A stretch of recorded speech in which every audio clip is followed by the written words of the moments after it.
Welcome to My Weekly Mixtape, a podcast that takes the classic mixtape approach to building a modern playlist. I'm your host, Brian Colburn.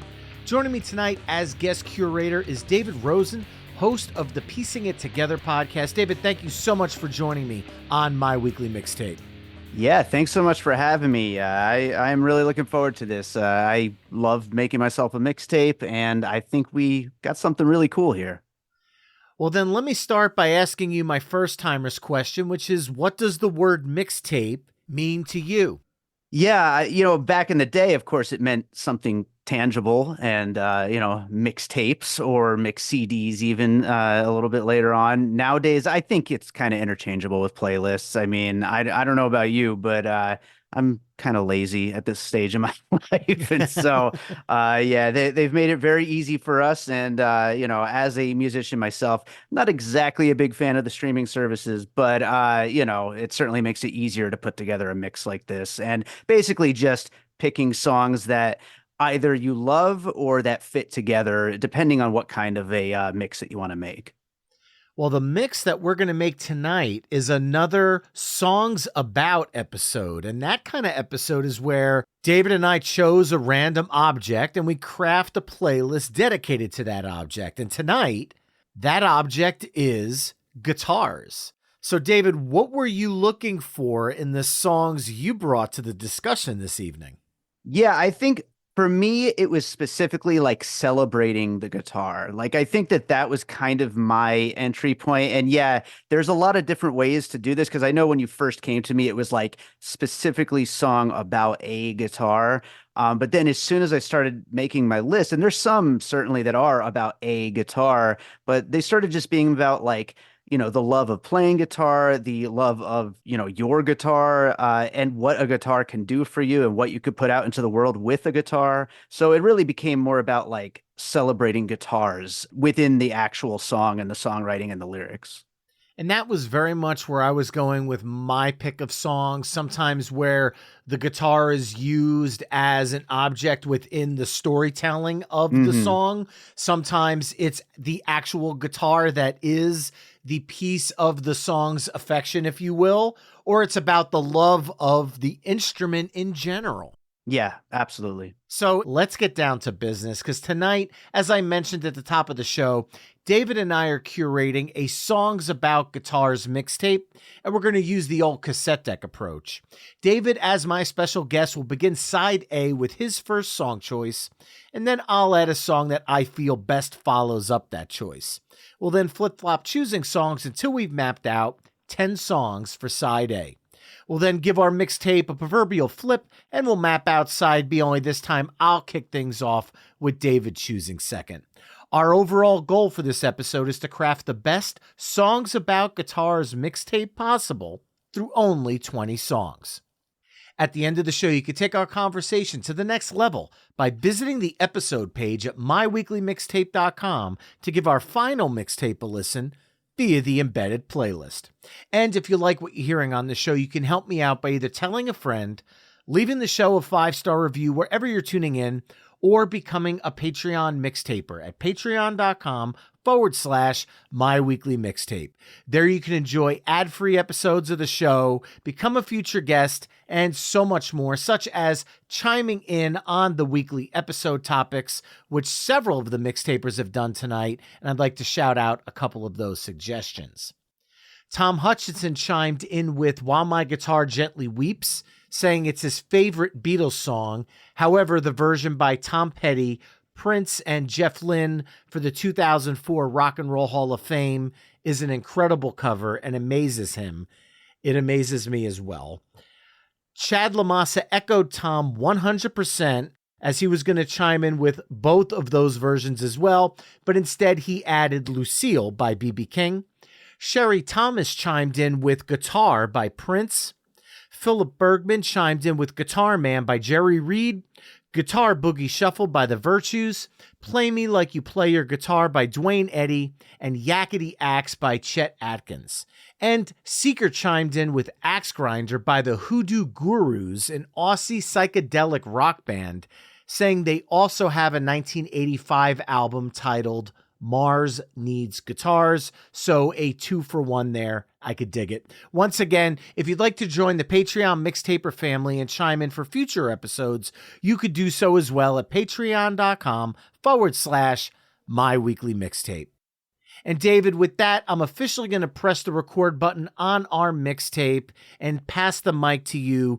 Which O2 or song about guitars are you using to kick off tonight's playlist? This is the first song that I thought of when you came to me with this concept, and it is Tom Petty's Into the Great Wide Open from the album Into the Great Wide Open from 1991. This is a song about just going out there into the world with your guitar and crafting a path for yourself. And of course, you know, starting out into a world of music. And really, when it comes to singing about a guitar, like you have to be a musician who is like kind of speaking to the experience that you had, taking that leap basically. And I mean, there's kind of no better song about that than this one from Tom Petty. And Tom Petty is just amazing. And I kind of think belongs on almost any mixtape. Well, considering he's my favorite artist of all time, I'm never going to argue that. 1991's Into the Great Wide Open is one of my favorite Tom Petty albums. I absolutely love the entire album. It's up there with Wildflowers, Full Moon Fever, and Damn the Torpedoes for me. But this is Tom Petty at some of his storytelling best. He's done it throughout his entire career. You think about songs like The Last DJ. This is just an extension of that. Surprisingly, though, this song was only played live by Tom Petty and Tom Petty and the Heartbreakers 134 times, according to setlist.fm. And to put that into some perspective, Learning to Fly has been played over 500 times live. So this is kind of, though it was a big hit, it's kind of a deeper live cut for the band. And obviously, everybody remembers the smash hit video on MTV with Johnny Depp as the Eddie character.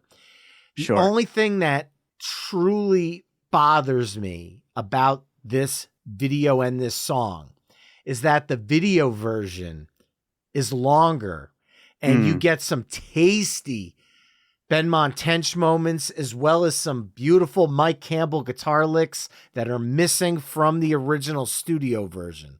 So I'm hoping the Tom Petty estate at some point releases the video version of this song, because it's truly complete in that version as far as I'm concerned.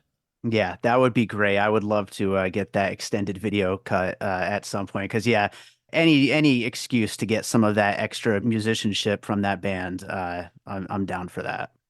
Well, following up Tom Petty, I mean, one of the first songs I thought of when we talked about songs about guitars, it's like, what's one of the first guitars you think about when you think about guitars? And for me, that would be B.B. King's Lucille. So shout out to Patreon mixtaper Chad Lamassa, because he chimed in with this one. I am lockstep with you. 1968's Lucille, and I'm going to go with the title track. I mean, to hear the story of why one of the most legendary guitars came to be, who doesn't want to hear that? And here, very much like Tom Petty in Into the Great Wide Open, this is B.B. King in storytelling form. Only through this song, he's pretty much talking to you as the song is playing. There's a lot less of a melody to what he's saying, more than a cadence and a rhythm, as he's kind of giving this poem about Lucille.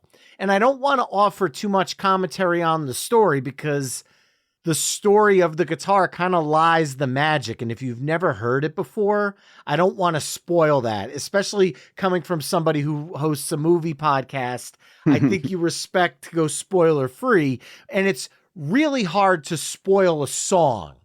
Yeah. But in this instance, when there's a story in the song, that's where you can spoil it. And I don't want to do that.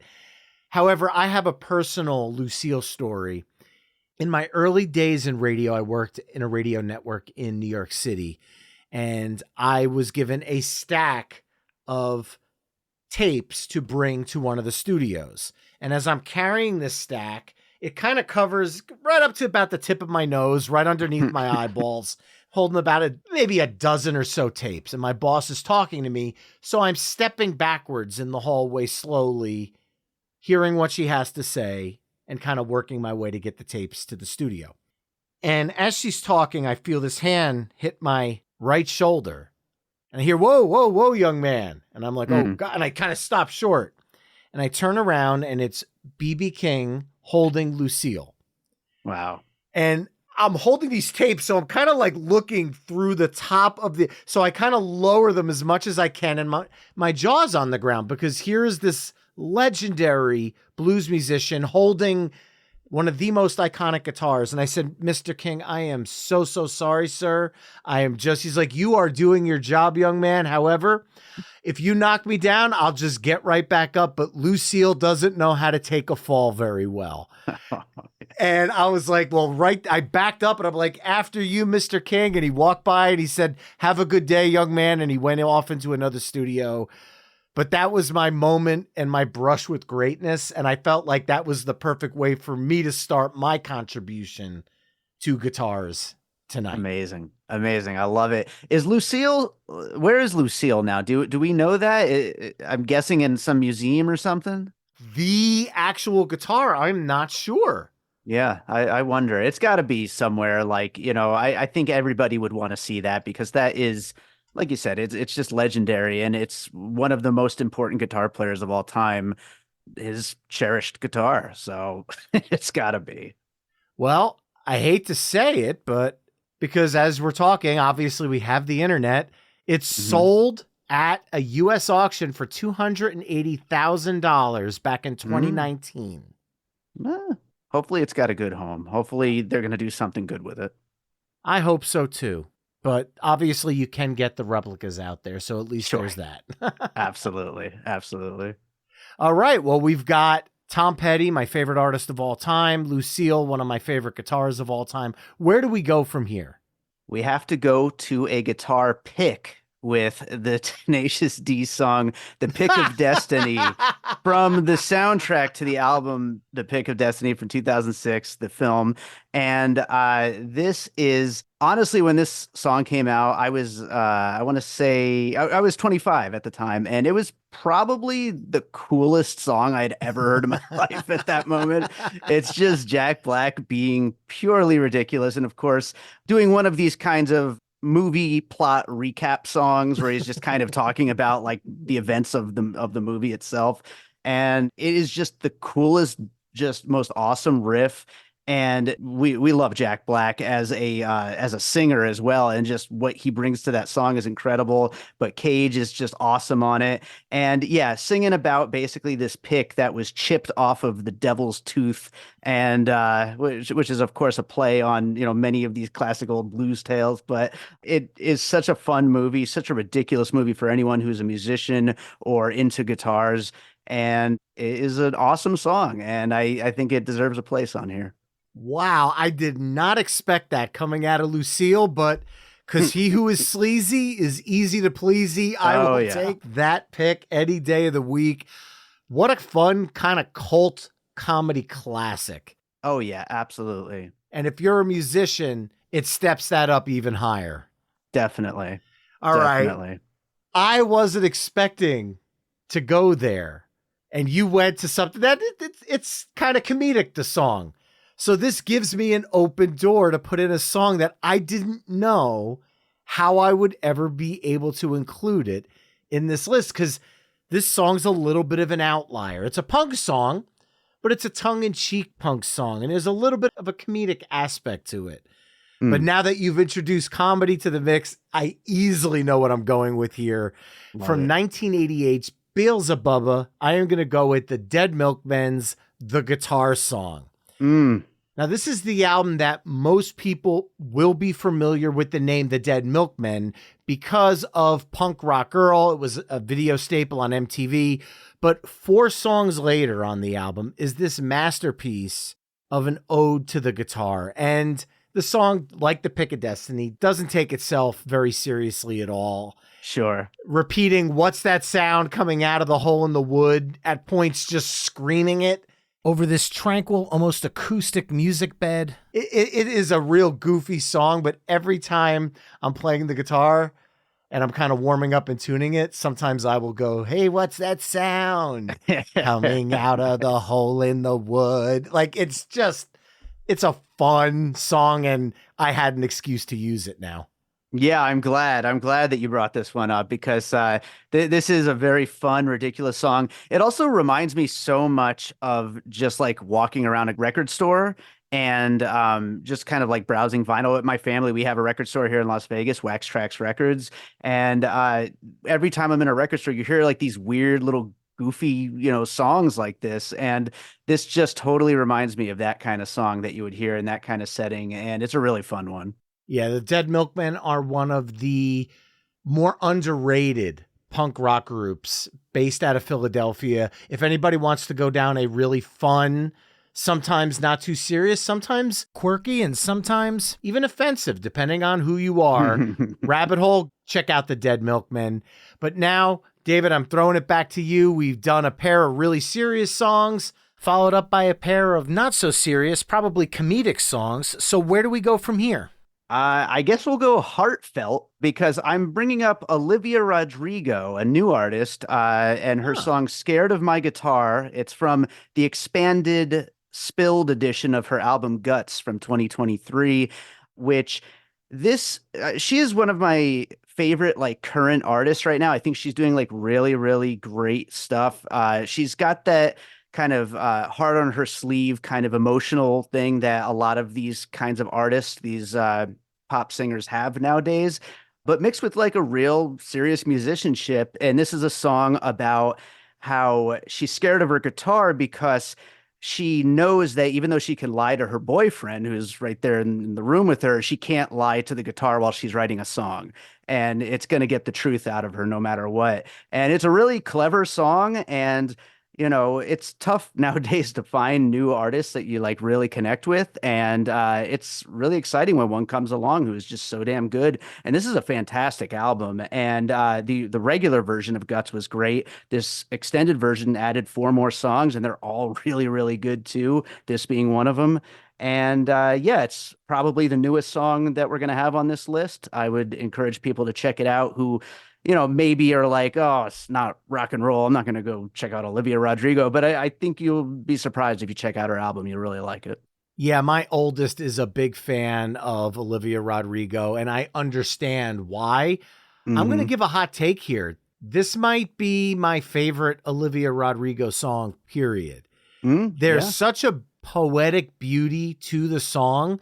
I mean, the lyric, so why's there a pit in my gut in the shape of you?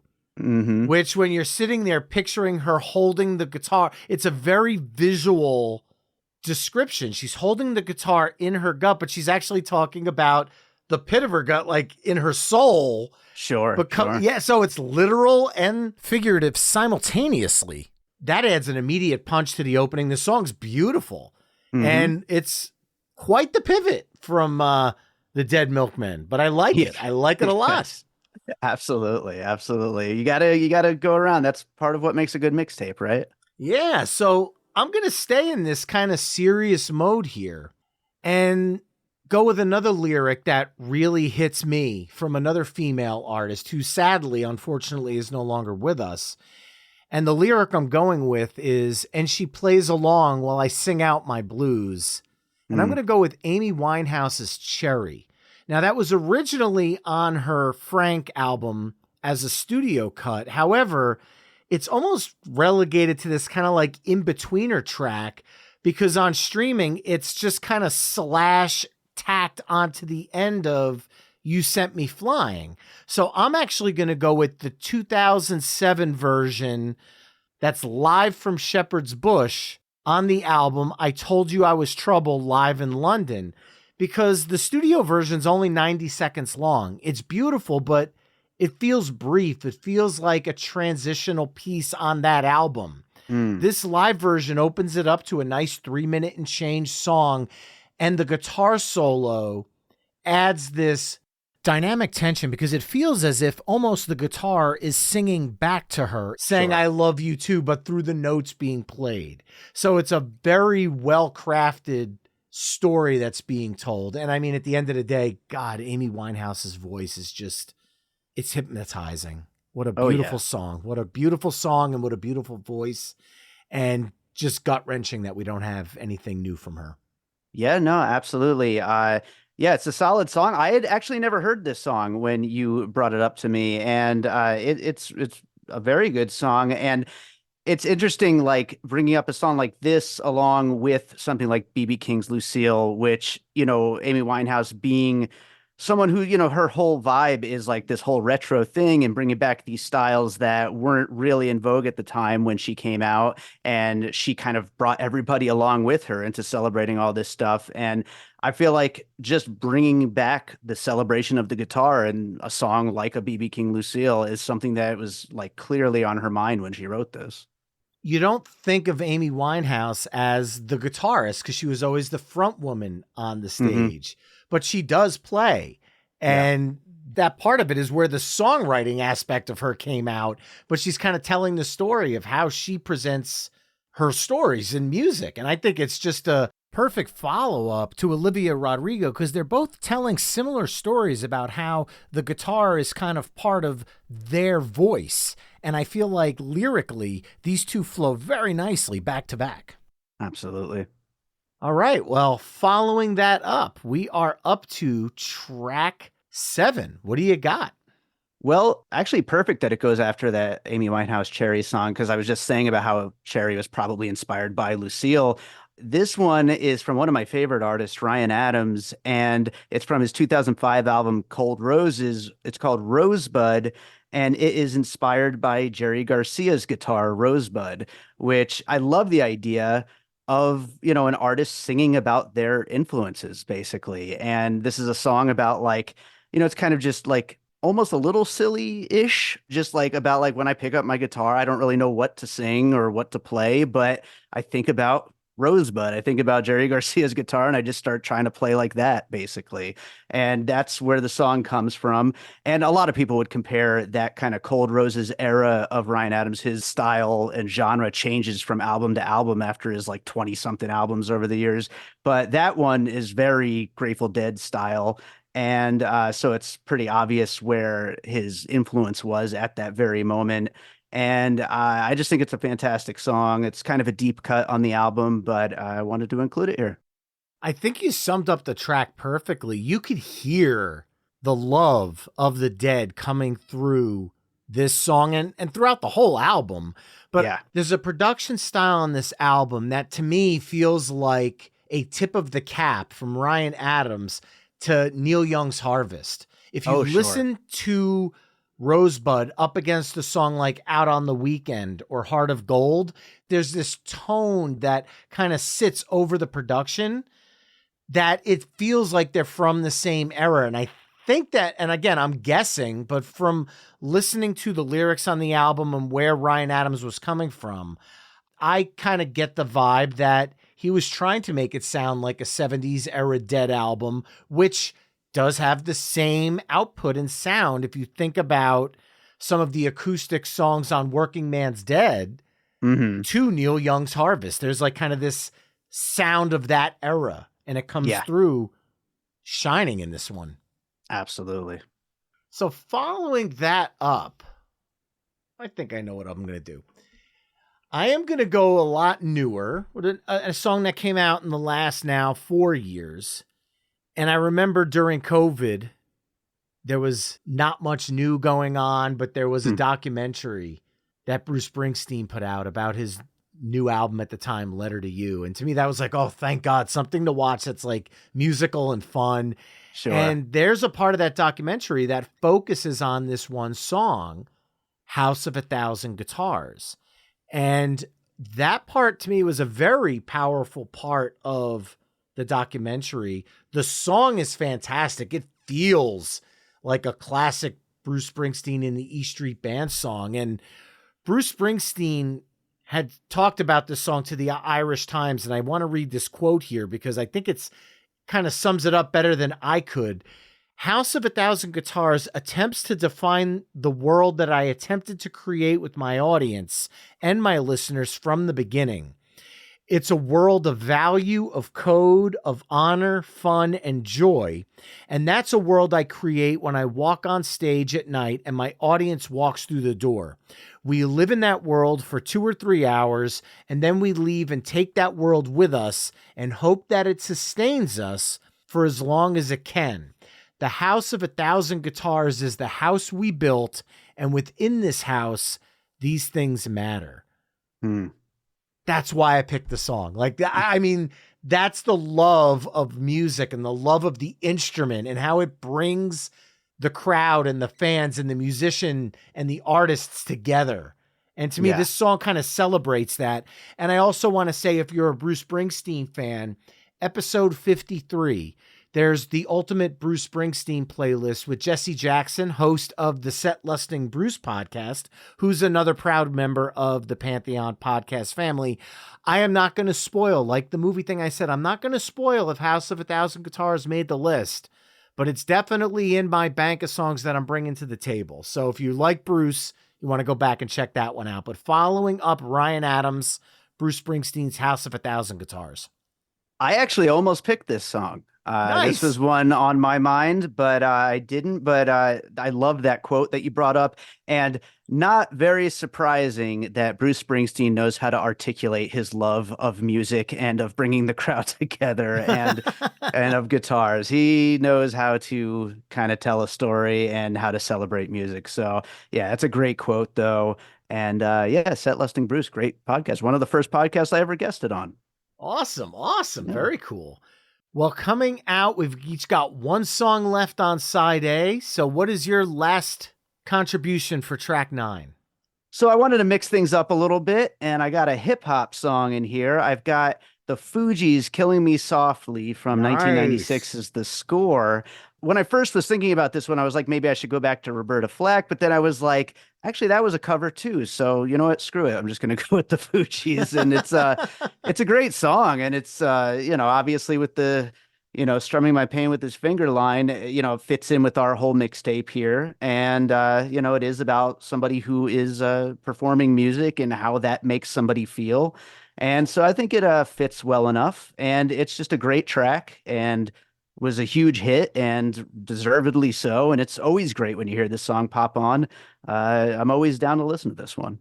I'm glad that you mentioned it was a cover of Roberta Flack, but like you said, wait, that's a cover. Most people don't realize that the song was originally recorded by Lori Lieberman in 1972, but Roberta Flack's was the first one that charted and became that massive hit that it was.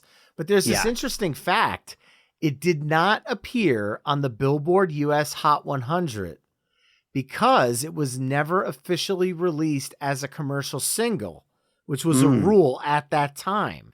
However, it reached number 2 on the Billboard Hot 100 airplay chart and number 1 on the Hot R&B airplay chart. If you're into that whole wait, that's a cover song kind of movement, episode 33 of the show, we do a whole dive into songs that people don't know if they're, wait, that's a cover? That's a whole episode dedicated to that. This year, there's been a lot of talk about Lauryn Hill because the Miseducation of Lauryn Hill topped Apple Music's 100 Best Albums list. And I'll just say this. One, Miseducation is an absolute masterpiece, a brilliant work of art, and I absolutely love the album. But lists like the 100 Best Albums are kind of hard to quantify because the fact of the matter is we're not talking factual things here. How many records have been sold? How many streams has happened? That's kind of putting together a list based on fact. So here we're talking about a collective group of people's opinions to kind of put the list together. So while I love Miseducation, I think John Coltrane's A Love Supreme should have at least been in contention for the top spot, and it didn't come anywhere near it. So the one thing I'll say about this list, I love that it brings up dialogue and musical conversations. So if that's the purpose for it, then so be it. It's creating musical conversations. But I'd love to kind of hear more about how that list was really compiled, because as much as I love the album, I question Why? How? Where? Yeah, sure. Absolutely. It's impossible. And this comes up all the time in the world of movies too. It's just trying to rank the definitive of all time list. It's hard enough to make a list of 10 songs about guitars that we want to talk about. You know what I Amen. mean? Yeah. Yeah. Well, closing out side A, I wanted to just go with one that is an obvious home run, the song that a lot of people probably have on their mind tonight, an obvious pick, one of the biggest rock songs of all time, released as a single in 1958, and it was credited as the first rock and roll hit about rock and roll stardom. We're going to Hmm. go with the legendary Chuck Berry and Yeah. Johnny B. Good. In 2021, it ranked 33 on Rolling Stone's 500 Greatest Songs of All Time, as well as number 1 on their 100 Greatest Guitar Songs of All Time. It also is included in the Rock and Roll Hall of Fame's 500 Songs That Shaped Rock and Roll. And to think, if it wasn't for Chuck's cousin, Marvin Berry, and the Starlighters calling Chuck during some high school dance, he may never have been inspired to write this masterpiece. Hmm. Hmm. We were just talking about those, the rankings, the top 100 albums of all time or whatever. Like, I think this is one song that I can't imagine anyone complaining about it showing up on a best songs list. It's just, who doesn't like this song? I've never met anyone that doesn't. And obviously, if you don't get the reference I made before, no, go back and watch Back to the Future. However, cover Yes, sure. songs, this will either get praise or venom, but look no further than Judas Priest's version of Johnny Be Good from 1988's Ram It Down, as well as, to bring up another movie reference, the soundtrack to the 80s comedy of the same name, Johnny Be Mm. Good. Oh yeah, I forgot about that movie. A lot of people did, but the Yeah. song sticks out when you hear Rob Halford belting out Johnny Be Good at his Hell yeah. stratospheric levels. Nice, nice.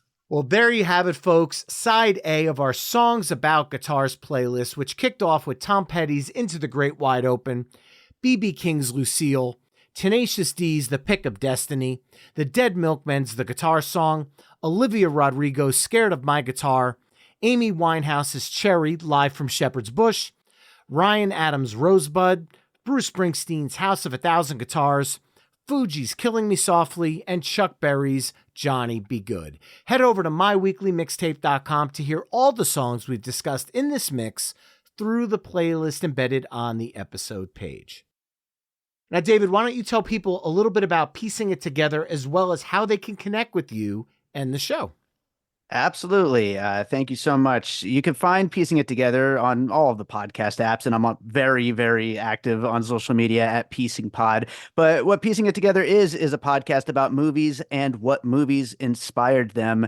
Me and guests from all over the world for the past over 6 years now. We will take a look at a new movie and kind of use it as a jumping off point to discuss other films that deal with similar ideas, themes, filmmaking styles, whatever it may be, that we think might make these other movies an influence on this new release. And yeah, it's been a really fun ride. I'm now doing these live episodes of the show where I do it right there in a movie theater with a panel of 3 guests right after the movie plays, and hoping to continue to build that out. But I do weekly episodes of just the regular one-on-ones, and it's something that has been a really fun ride for movie fans. And you end up with a big list of other films to check out that deal with these similar ideas by the end of the conversation. I'm also a musician as well. You can find my albums under my name, David Rosen. I have, I think, 8 at this point albums out. I lost track, but a whole bunch of albums of instrumental music. It's all kind of a mix of electronica, industrial, new age, alternative rock. I also score films, so that film score kind of vibe to it as well. So you can check out my albums. My most recent one is actually called More Content, a kind of tongue-in-cheek play at the era that we're living in right now. But yeah, you can find them on all the streaming services under my name, David Rosen.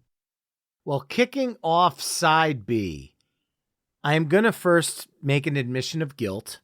I feel like I've been a little selfish in this episode, because between B.B. King's Lucille and my opening track for side B, I am taking up 30 minutes of our listeners' time musically. However, it's a very, very well spent 30 minutes of music, if you ask me, because, between B.B. King's Lucille and the title track to 1976's 2112 by Rush, that's 30 awesome minutes.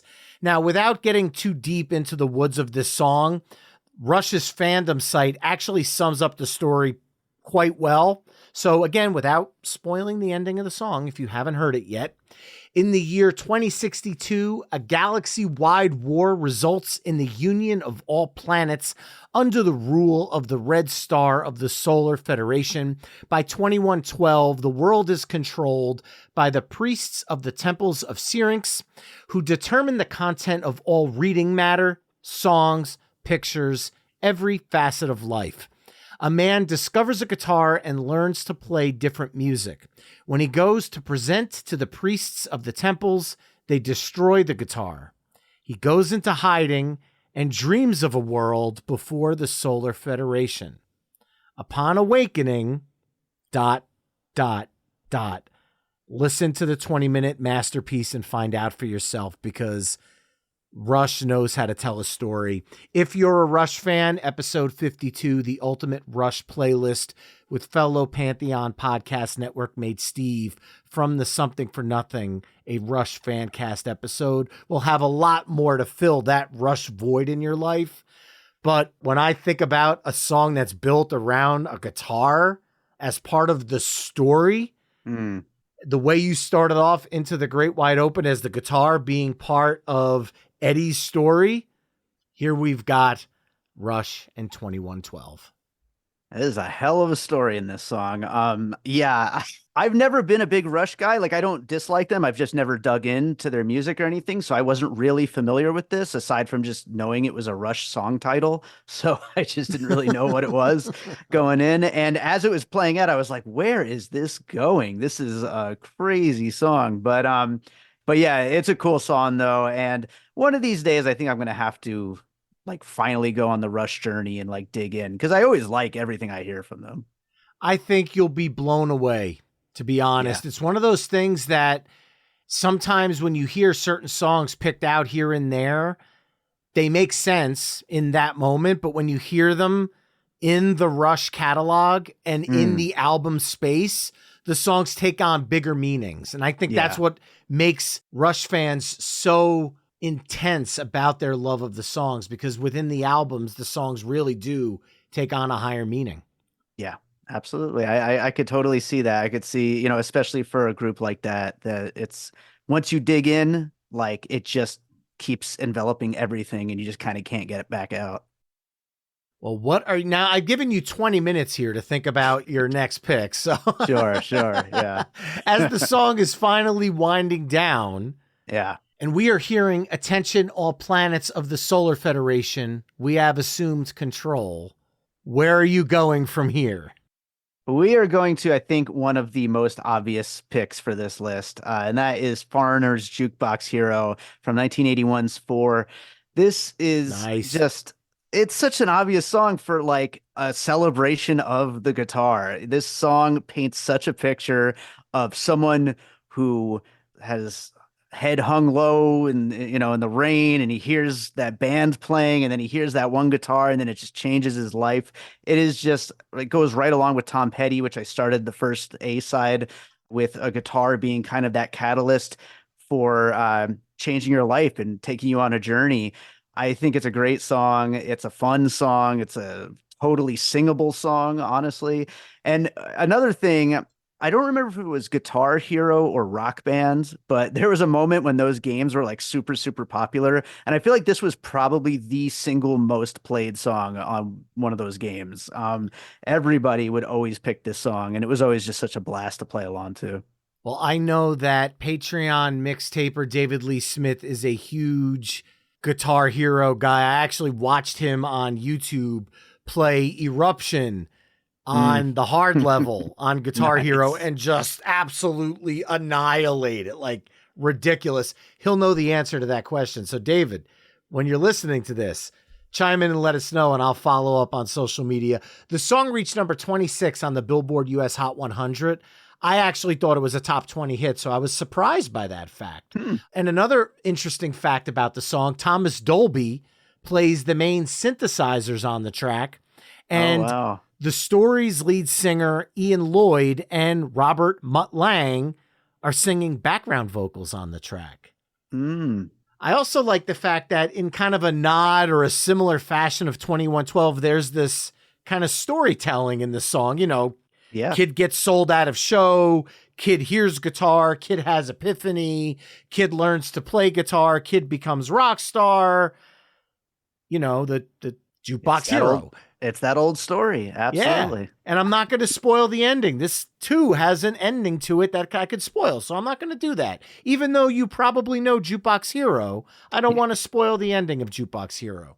So what I'm going to do is move on to the next track, and I'm going to cheat because it is my show, and every now and then I could cheat. And I'm going to cheat here because technically on streaming, this is broken out as 2 songs. But growing up listening to this album on vinyl, if I hear the flamenco guitar opening to Little Guitars in Little Guitar intro, I want to hear the entire Little Guitar song. However, if the Little Guitar song starts and I don't hear the flamenco acoustic guitar intro, I feel like I got cheated. So I am doing a twofer on this, going with Little Guitars intro into Little Guitars because it's just kind of wrong to separate them. And we're doing a guitar episode, so I feel like mentioning Eddie just has to happen at some point. Sure. And I'd be remiss. I sound like I'm a promo whore tonight, and I apologize, but episode 46, the ultimate Van Halen playlist with Eric Senich of the Van Halen News Desk and Patreon mixtaper Cactus Pete. It's a feature film length episode of the show because Van Halen needed that kind of time. And I won't spoil if this song made the cut or not, but how could it not make the cut tonight? It's a song about guitars with some of the most amazing guitar work ever. So, Little Guitars. Great song, great pick. This is one of those picks on this list that, like, you know, I think about it and I'm like, you know, of course Van Halen had to have something that would fit here, but a lot of like favorites that you would think have a song about guitars, I was like, God, they got to have something, and there wasn't anything. And so I'm glad Van Halen has a song that could fit this list, because how could you not have them on this list, like you said? Right. So we got Eddie on the list. We got Chuck Berry on the list. We got Foreigners, Jukebox Hero. So we're checking off some of the big boxes. What do we have next? We've got Dire Straits, which we gotta also include on this list. We're gonna go with Sultans of Swing from the self-titled Dire Straits album, 1978. For some reason, I remember not liking this song when I was a kid. And just later on in life, I was like, what the hell was I thinking? Like, this song just absolutely rules. It is, I will say, though, that it exists in this level of cool that just doesn't really work nowadays, but like worked so well back then. And I think that's part of its charm, though. And I think part of what makes it so great. And, you know, it fits in with all the storytelling. It fits in with songs about, you know, guitar players and what they can do with the guitar. And it's just an absolutely killer track. From their self-titled 1978 masterpiece. I mean, I love the story behind this song. And that story is that Mark Knopfler went to a bar in Ipswich on a rainy night, and this, we'll just call it not so great band, was finishing up a set for like the bartender and like 2 people at the bar. When they ended, apparently the singer unironically said, "Good night and thank you. We are the Sultans of Swing." Amazing. And Mark thought that was hysterical because, as he puts it, and I quote, "Sultans they were not." Now, there's a reason this song is covered all the time by aspiring guitarists on TikTok and on like YouTube short videos, because this is an insanely hard guitar solo to tackle, especially when you're trying to match the tone that Mark brought to this song. If you add distortion to the song, some of the notes you could kind of bridge together easier than the way that Mark pulls it off with that clean, crisp, tight tone. So Yeah. this song is almost a trap when you think like, oh, that can't be that tough to play. But when you listen to it and you realize he's playing it clean, it's Hmm. ridiculous. There's no room for mistakes whatsoever. And I mean, that's why he's up there when we talk about some of the best guitar players. And I am going to cheat again. I am sorry, my weekly mixtape listeners, but Brian Colburn is going rogue tonight. You just picked Mark Knopfler. However, you picked Dire Straits, and I found a loophole to cheat, and I'm going to take that loophole because I want to talk about Mark Knopfler again. I'm still on a high Hmm. because just a few episodes ago, episode 70.5, the bonus episode, I had Guy Fletcher from Dire Straits on the podcast to talk about Mark Knopfler's Guitar Heroes Going Home theme from Local Hero. And Guy talks about, because we kind of go through a lot of Mark Knopfler's career and guys with Dire Straits in the episode, the 1991 duo album of Chet Atkins and Mark Knopfler called Neck and Neck. And he talks about this song on that episode, which is why I'm promo whore Brian again, apparently. But I'm going to go with one that Patreon mixtaper Philip Bergman chimed in with the original, which was Chet Atkins' Yakety Axe. But I'm going to go with the one from 1991's Neck and Neck that features Mark Knopfler and lyrics on this version because it adds, again, a little bit more of a storytelling vibe to it. And it's a cheat, but it's pretty cool to come out of Mark Knopfler into Mark Knopfler with a legend like Chet Atkins, who's Sure. really kind of he's the star of this song because it's his original, which is a remake from a song, Yakety Sax. However, it's a Chet Atkins tune that Mark is kind of sitting back on this duo album. And I feel like it's a good cheat to go Dire Straits into a feature of Mark. And I can't get enough of Mark's guitar playing anyway. So there you Yeah, go. absolutely. This is a fun pick. And I was trying to kind of place it, like I was trying to imagine when this song came out, like guitar nerds at the time must have just like it must have blown their minds hearing this. It blows my mind to this day hearing it. Yeah. All right. What are we going to follow up the pair of Mark Knopfler tracks with? Uh, a great songwriter, let's put it that way. I'm going to go with Jason Isbell's Something to Love from his Nice. 2017 album, The Nashville Sound. This is just a fantastic song that closes out the album and it's really basically about passing down music from generation to generation. It's in the lyrics to the song, he's talking about how he learned a love of music from his family, sitting out on the porch and learning chords and learning to play and learning to sing. And now he's passing that down to his child. And it's just a real celebration of music and a beautiful song. And I think it beautifully, closes out the album, which is one of his best albums, I think. But as far as like we're talking celebrations of the guitar, I think this does that while also celebrating the art of songwriting as well, which, of course, is just so tied together with the exact same thing. Believe it or not, I've never heard a Jason Isbell song that I don't like, but I've Yeah. never done a catalog dive of all of his albums. I really need to do that because Mm. when you talk about a lyric, I know you brought this up in the story, but the lyric itself, we made music on the porch on Sunday nights, old men with old guitars smoking Winston Lights. Amazing. So vivid. Yeah. Like it paints the picture. And it's just such a vulnerable, open sound in this song. And he is such a gifted songwriter. Yeah. And I think that's what I'm going to tap into to follow it up because you scooped my favorite songwriter of all time with the first song of the episode. So I'm Sure. going to go with my second favorite singer-songwriter of all time. Okay. And this is a guy that, when I discovered his music, I didn't even realize I'd already known his music because he's the songwriter to Bonnie Raitt's Thing Called Love and the co-writer to Jeff Healey Band's Angel Eyes, along with Fred Kohler. I'm going to go with John Hyatt and the title track to 1993's Perfectly Good Guitar. A few nights before I shipped off to college my freshman year, I was getting ready to pack, and I'm kind of just flipping through the channels trying to find something to put on as I'm packing. And I stumbled across John's Live from Austin, Texas performance. And all I know is I stopped packing and I just sat there and watched the entire thing. And I instantly became a fan of his entire vibe, just everything about him.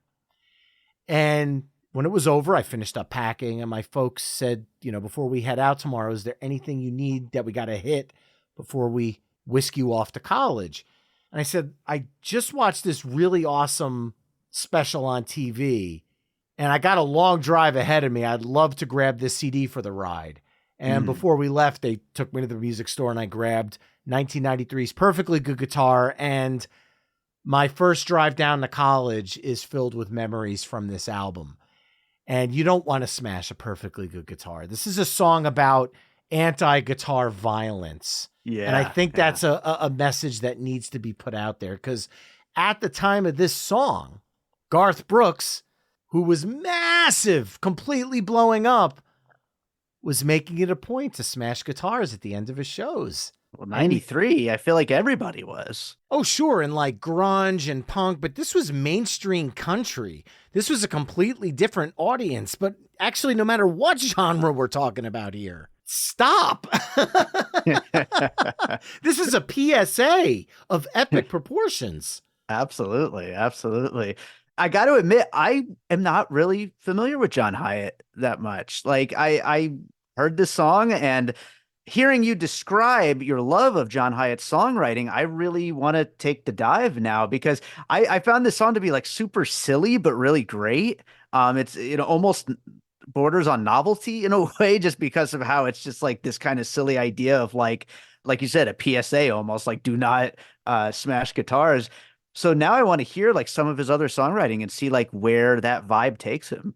Well, I'll tell you this. You're a movie guy. You host a movie podcast. Have you ever seen the Disney movie that came out? I want to say it was 2003 or 2004, the live action The Country Bears.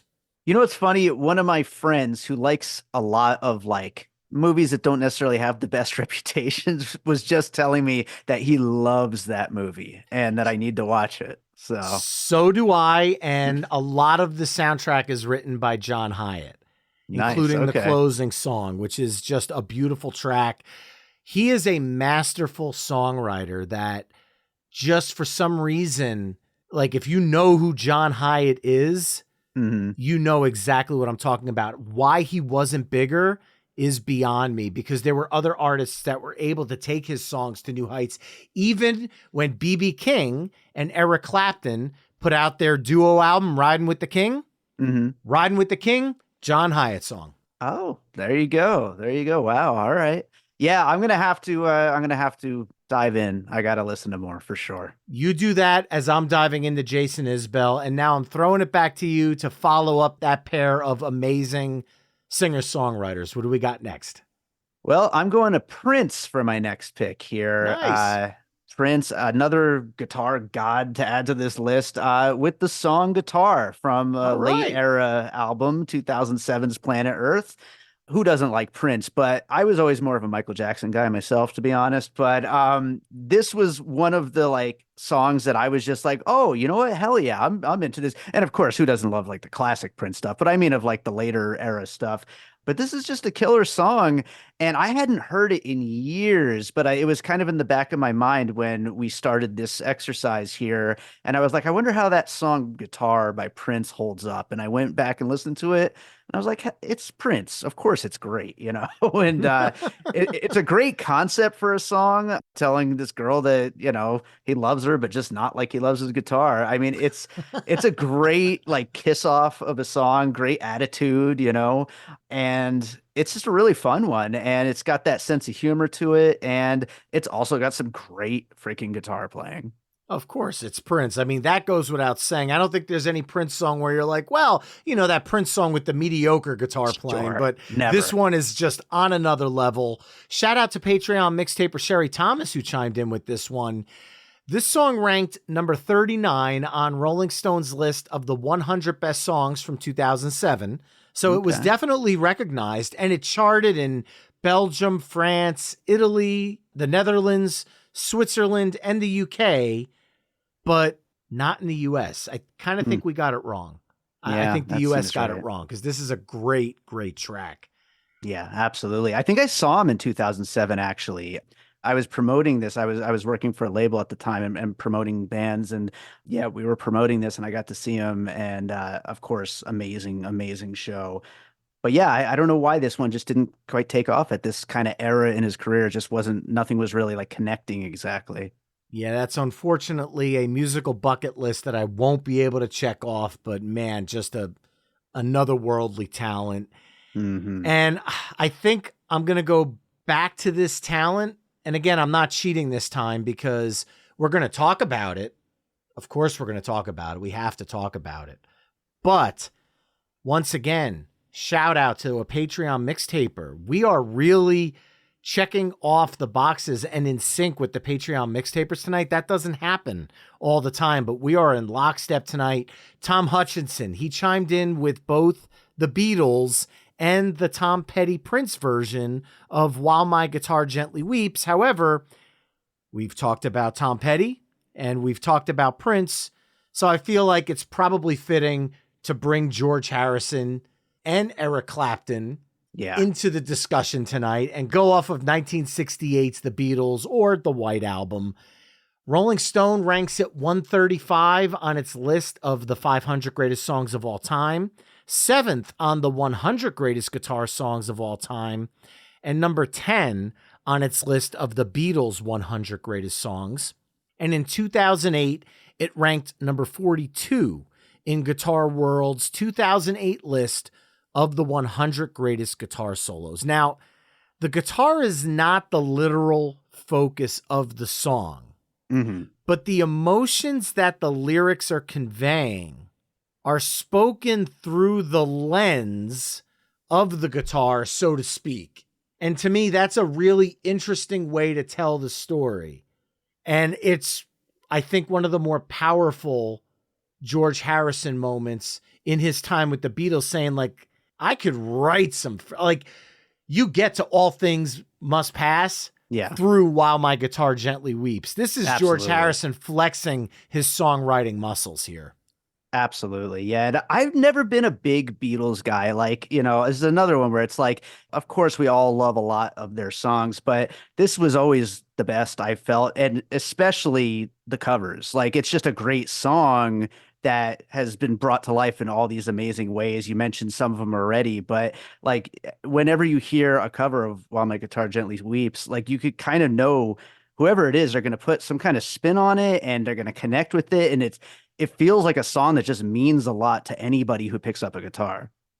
Well, David, we are down to one last song, and I get to turn it over to you. You started the evening, and now you get to close out the evening. What is going to put the cherry on top of our Songs About Guitars Sunday? Well, a lot of the picks that I made kind of stretched the original premise in a lot of different ways, but this one is 100% on the money, exactly what you asked me to do. Songs about guitars. It's James Taylor, Me and My Guitar. It Nice. is from 1974's Working Man.